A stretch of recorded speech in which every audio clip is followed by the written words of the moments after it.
name's Leroy Blevins. Welcome to Mysteries and Histories. In this episode here, what I like to do is I want to show the two shots that I found in the Orville Nix film. Now, I do have original scans of the Nix film, but I'm not allowed showing that because of illegal purposes. So I'm using a copy of it, of the frames, so I don't get in trouble over it because no one's not supposed to be viewing the original copy of it because of the markings on the side of the film. So what I'm going to do is I'm going to show these frames here, right here. Here's a copy of this. Is just only showing the assassination sequence. Okay, now in frame 26, that'll be this one right here. This is when the fatal headshot took place, as seen in the Nix film. We can see a rifle fire from the second window down from the top. We can see the spark marks and everything else, which will let me show you a zoom in close of it. As you see right here, we can see the rifle being fired off in the smoke and sparks coming down from that rifle being fired. And we can get but we can actually see the gunman's head behind firing from his right. So we can actually see the gunman right here and the sparks from the rifle being fired and the smoke trail. This is frame 26 of the Nix film. Then we go on to frame 40 of the Nix film, which is, this one right here. This is where the second shot took place on the side of the shelter. This shot was aimed for Governor Connally, which let me pull up a different frame here. As you see here, as we watch the smoke trail, which is hard because when I do this, we can see the rifle being fired right here and a smoke trail right here where my cursor is.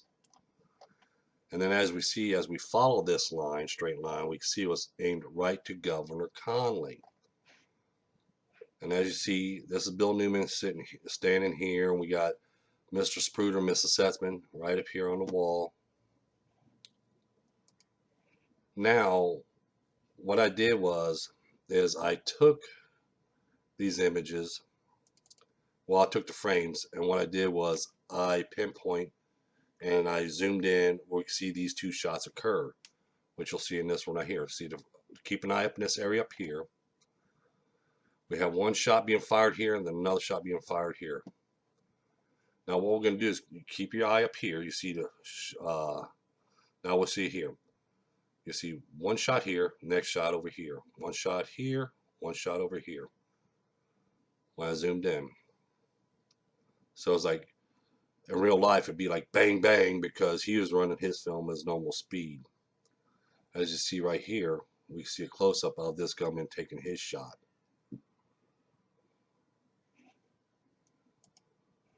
Now, what else I did is after I found these two shots, I'll line it up as you see here. Let me put it this way first.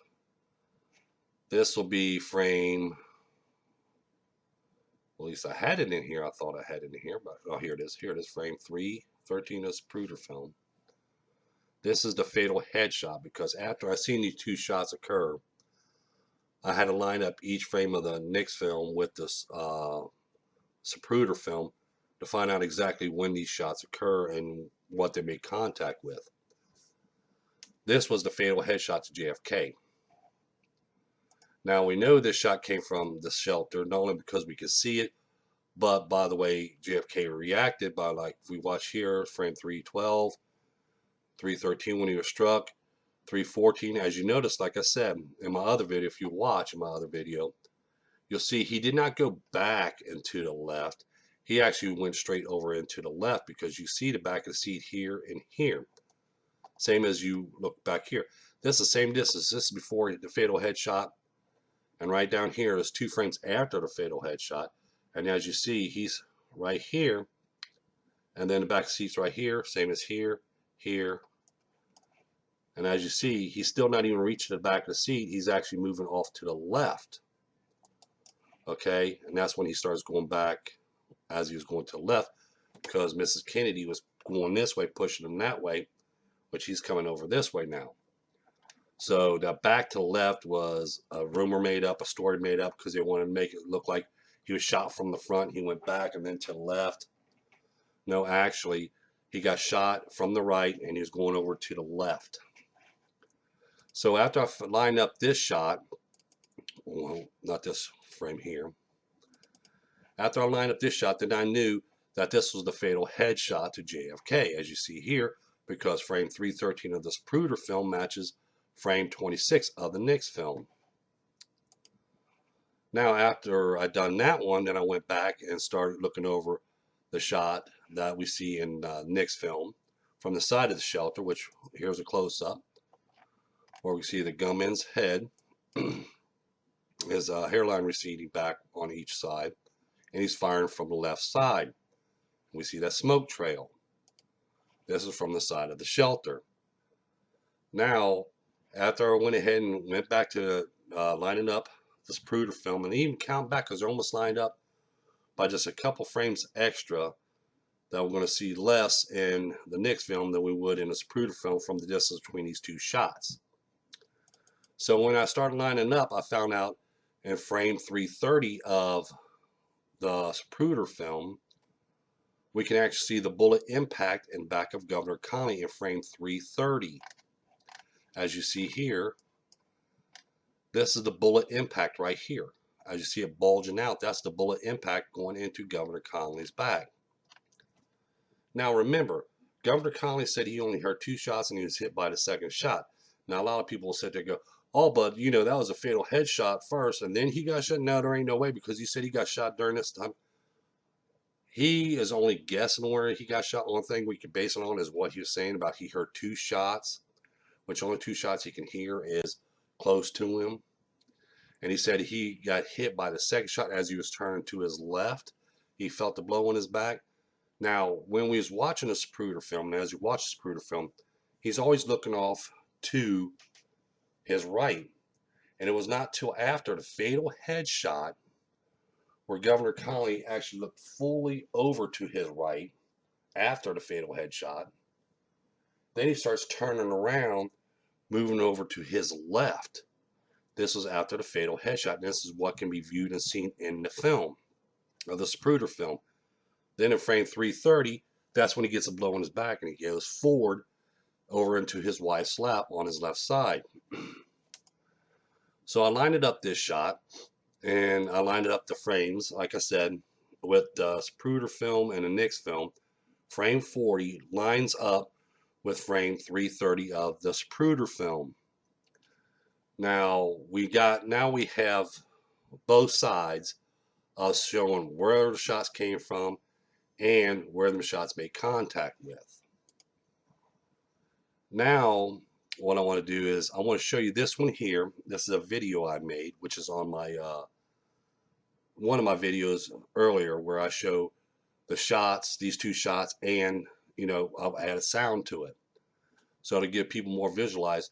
Now, when we pull this up and we watch it, what I want you to do is watch the reactions after each shot. Boom, boom. You'll see JFK go this way, and then Governor Connally go down into his wife's lap. And you can see this by watching the reactions of the people. And also marked, first you'll see it without the markings, then you can see with the markings, pinpoint, and then back and forth, back and forth. So you can see not only the shots being occurred and the fire, the sound effects I add to it, but you also will see the reactions of the people, JFK and Governor Connally and people in the car. Now, let's go ahead and pull this up. Watch it. See how them shots, you see JFK move over to his left, and then Governor Connally hits on his back. As soon as you see the marks, watch. See, that's when he was shot. See? We'll pause it here. Now, this is JFK right here, where my cursor is. This is Governor Connally, where my cursor is here. Now, when you see it marking, which I'll run through it again because it's only about 30-something seconds long. When you see the marks on the frames, when it goes, we'll show this first without the marks, and then you see the marks. Watch the marks line up to JFK's head, and you'll see movement from him, and you'll see when this shot's fired from the left side, the left side, which would be our right side when we're looking at this way, from the side of the shelter to Governor Connolly, you'll see him disappear into his wife's lap. So I'm going to run this, and I'm going to run again. Watch when it comes up to the marks. Right there, right there.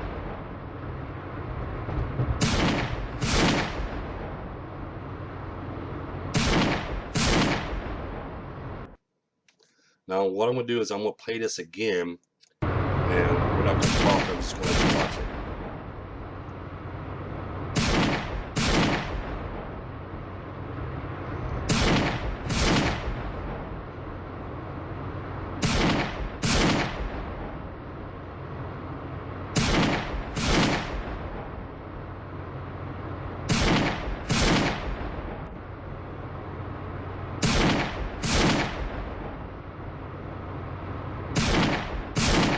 See the reactions?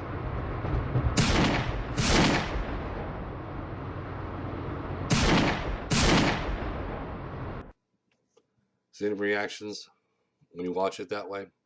So see, that'll give you more insight of explaining the emotions that they was going through and the shots.